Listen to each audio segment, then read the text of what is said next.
Bismillahirrahmanirrahim. Yang kedua, menghadapi perempuan itu adalah sabar. Kenapa sabar? Karena perempuan pencemburu, ya perempuan produksi kata-katanya 21.000 kata setiap hari, ya, dan perempuan itu detail. Dan karena detail, kadang-kadang bagi laki-laki itu remeh-temeh, hal-hal yang kecil dan tidak penting. Padahal bagi perempuan itu asyik untuk dibicarakan. Makanya untuk bapak-bapak sabar menghadapi istri. Sementara untuk ibu-ibu sebisa mungkin jangan semua sampai detail diceritakan, diringkas aja yang penting-penting gitu.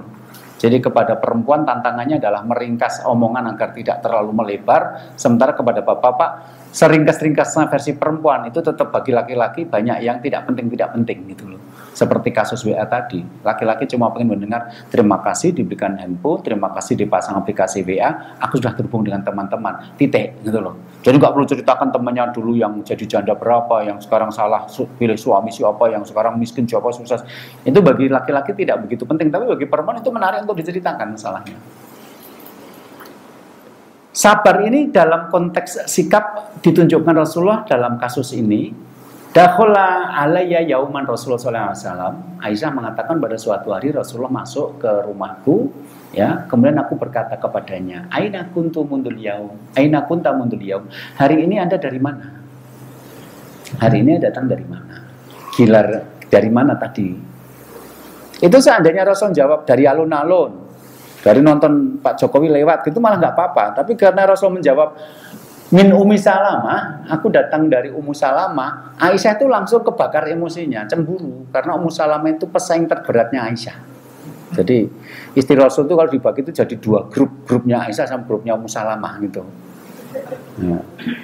Nah, Ummu Salamah itu adalah pesaing terberatnya Aisyah.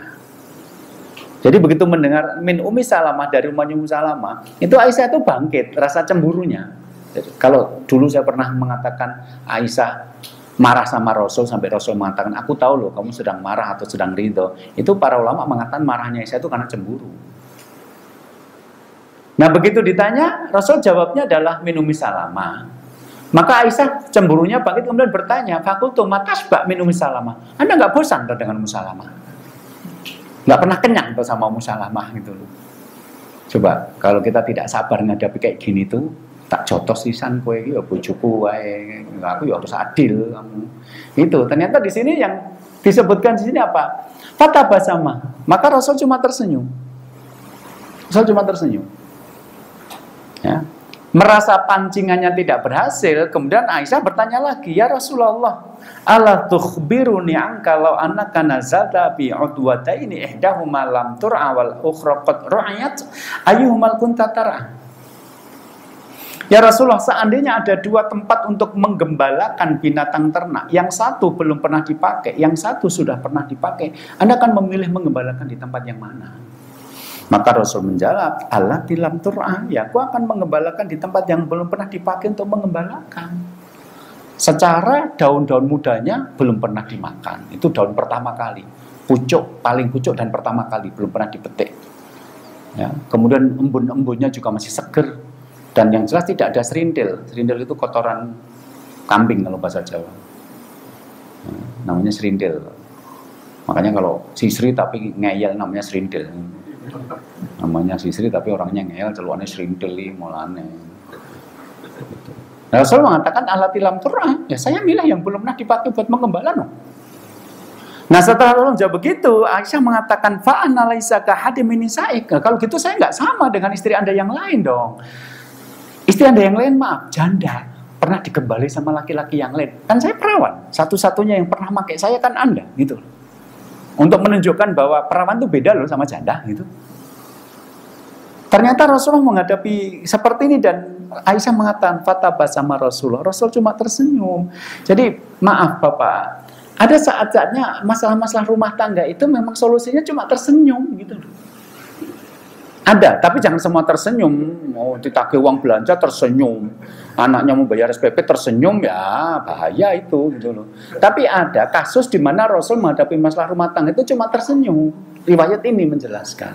Nah ini kan kesabaran tingkat tinggi loh, dipancing-pancing istri yang cemburu tapi nggak berhasil pancingannya kok. Nah, kemudian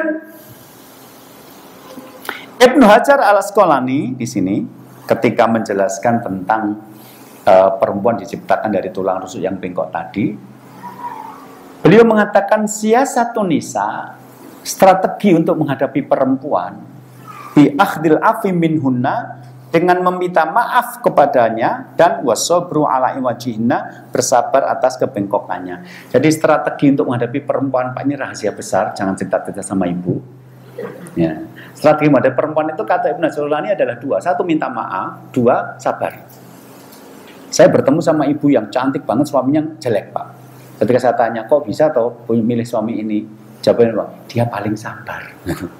Jadi perempuan itu takut sama perempuan yang laki-laki yang penyabar, Pak. Ya.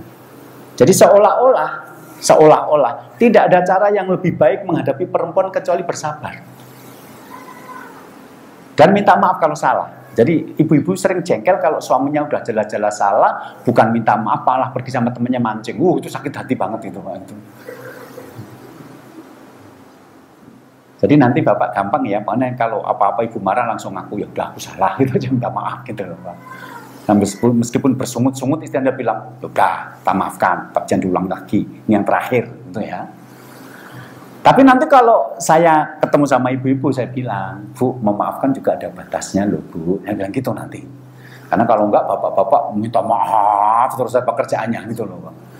Nanti ada hadis yang berbunyi begini, la yuldahul mu'minu min hujun wahidin marotahini.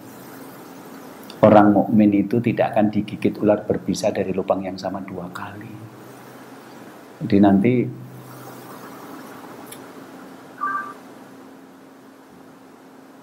pengalaman hidup itu guru terbaik.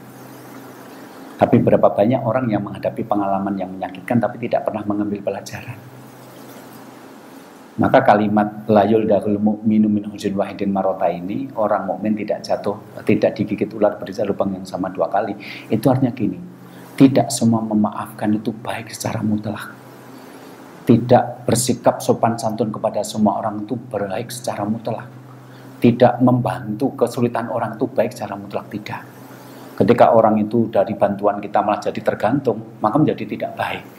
Mungkin kasih agak banyak, tapi ini buat modal usaha. Selesai hari kamu jangan hubungi lagi saya lagi. Bukan berarti kita menolak. Cuma persoalannya adalah dia jadi tergantung sama kita. Demikian juga ketika orang itu menyakiti hati kita, mendolimi kita, merugikan kita, maka jangan sampai ditipu 2 kali, dirugikan 2 kali, didolimi 2 kali. Apalagi kalau yang 2 kali itu sadar dan sengaja. Makanya kalau ada orang datang ke tempat saya, Ustaz, suami saya selingkuh, saya bisa nanya, ini keselingkuh yang keberapa? Setahu saya baru 1 kali, Ustaz. Ya udahlah, khilaf. Tapi kalau sudah selingkuh berapa kali? 4 kali. Maka ya bodoh kalau Anda memaafkan. Kenapa? Karena orang mukmin itu harus punya sikap. Kamu nggak boleh secara sengaja menyakiti aku lebih dari 1 kali. Kecuali dia mabuk, kecuali dia nggak sadar, kecuali dia tertipu. Tapi kalau sadar nggak bisa. Jadi tidak semua orang salah itu bisa dimaafkan. Kalau dia sadar mengulang kesalahan itu karena tahu kita akan memaafkan, nggak bisa. Nanti kita perlu bahas itu sendiri ya, hadis itu secara sendiri. Oke, sabar Pak. Ya, istri Anda dari tulang rusuk yang bengkok, gampang berubah-ubah, labil, kemudian emosional, ya kayak gitu. Kalau Anda nggak sabar, ya sudah. Syukran ya Rabbi, syukran, hadaita qalbi, syukran.